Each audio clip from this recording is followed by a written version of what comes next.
Hello, everyone, and thank you so much for joining us for another edition of Reporter's Notebook. For those of you who have never watched Reporter's Notebook before or need a little refresher, it's a fun little chance we get towards the end of our days to sit down with some of our reporters and some of the people who work behind the scenes here in the newsroom and just kind of get a feel for what it's like working behind the scenes in a newsroom and diving a little deeper into those stories that we cover for you guys each and every day. So today we are joined by someone that maybe you haven't seen on Reporter's Notebook in a little while. We're joined by Miss Madison Forsey. Hello. Hi, everyone. So you're very happy to have you back, but there is a reason why, you haven't been on Reporter's Notebook in a while. You've kind of been switching up your schedule a bit, dipping your toes in a couple different ponds around here. So what have you been up to lately? Talk to us. Yes, well, as it is for everyone, the holiday season is just really crazy and really busy, and it's the same way for people that work in news. We're trying to see our families, balance the business, get stuff done. There's been a lot of developments with the coronavirus and the vaccine and new stay-at-home orders, so we've all been running around really crazy. But normally, I report Monday through Wednesday, and then I am the weekend evening anchor on Saturday and Sunday. So I've still been doing that, but more recently I have been anchoring the morning show, Morning Edition, which is very fun. I love spending time with Aaron and Alex. Yes. They are both wonderful people, but there is a new permanent morning anchor that's coming in. So that roulette of people will end soon, but she'll be starting very soon, and she's awesome. Morning Edition is in good hands.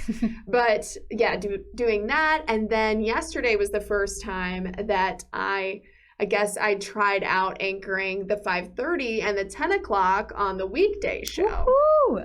Yes, a lot different. It's funny because when I walked in the studio yesterday, it's a co-anchor situation. So normally it's Ken and then Angie, but Angie's been doing something different too. We've all been moving around a little bit. But when I walked in the studio, I'm used to sitting on a certain side of the desk, it just being me at the desk on the weekends. There's not a lot of people in the building on the weekend.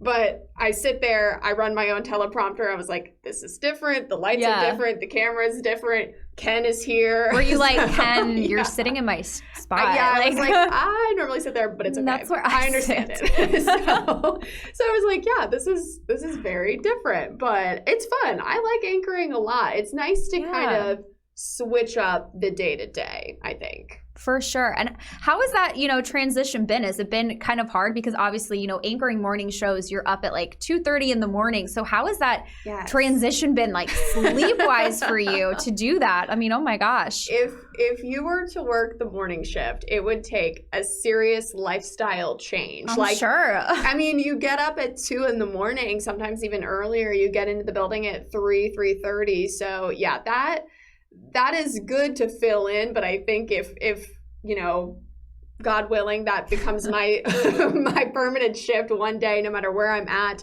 I think that would take a serious lifestyle shift. But anchoring is a lot different than reporting, though, I think. But they both go together, and they make your writing a lot stronger. So that's one thing. Like we're always taught, write like you talk, right?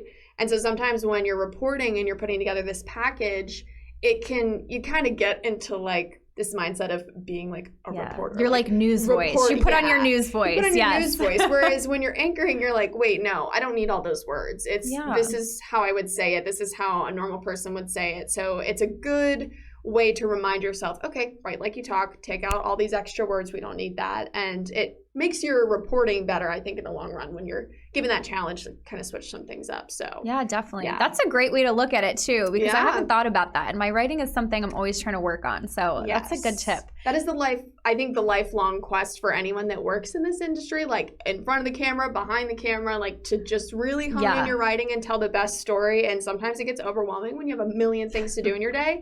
So when you're sitting down, you're able to like sit at a desk and look at just one script. You're like, okay, we don't need 5 that's in this sentence. We don't need to say that way. So, So what have you found is, the positives, the differences in reporting and anchoring? What are the positives you found in both, but, that are different and you appreciate them? This is kind of a weird question. No, they're conflicting. The things that I like about both are conflicting. So with anchoring, you get in the building. You don't leave the building. Yeah. You just walk to the studio and back. So that's nice. But then reporting, I also like the fact that you don't sit at a desk all day and that you're like moving around, you're talking to people. So I think that's why I really enjoy, I guess, the normal non-holiday setup where I report 3 days a week and anchor 2 days a week, because I get to be out in the community, I get to meet people, I get to talk to people, form those connections, and really work with a camera, shoot video, write a lot.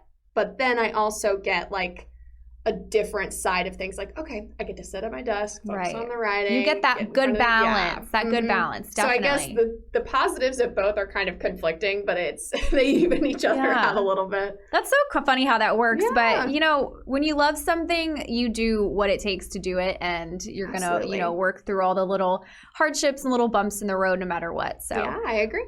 Definitely. Well, we are very happy to have you back on Reporter's Notebook for another edition. I know. We're going to have you on again, hopefully very soon. But we are going to wrap up this segment with a little holiday question. We've been doing that for our past couple ones. So I think the last question I asked Nolan was, if you're, so I'm going to set the scene. Ready? Okay, I'm ready. You are sitting at home. It is a cold Christmas night. You're bundled up in your PJs. You're watching a Christmas movie. I see it. Yes. Got the fireplace on, or, you know, fake fireplace with the crackles.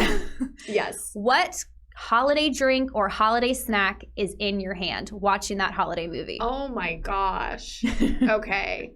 Loaded question. I'm kind of weird. I don't love hot chocolate. That's not like my favorite. I'm a big coffee drinker, but I think my beverage would be more like on the holiday cheer, like spirits side of things.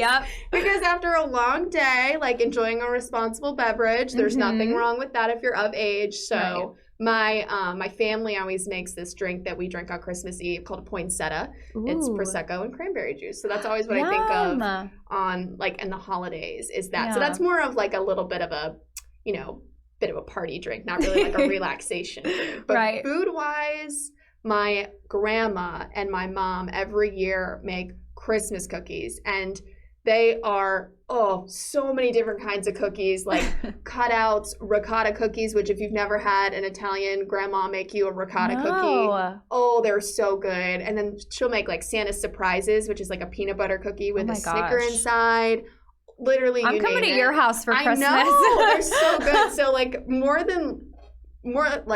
I would definitely be probably every like 5 seconds like walking into the other room and getting a cookie and coming back. Like, so I'd probably just make a plate and then have my drink and there you go, chill out and just zone into the movie for a little bit. But yeah, there you go. Well, that's awesome. And hopefully, you know, with the weather that it's looking like this weekend, a little warmer, but you know, still some good opportunity for some, it's you know, holidays cheer. Exactly. They got holiday movies going, holiday festivities, obviously, all weekend.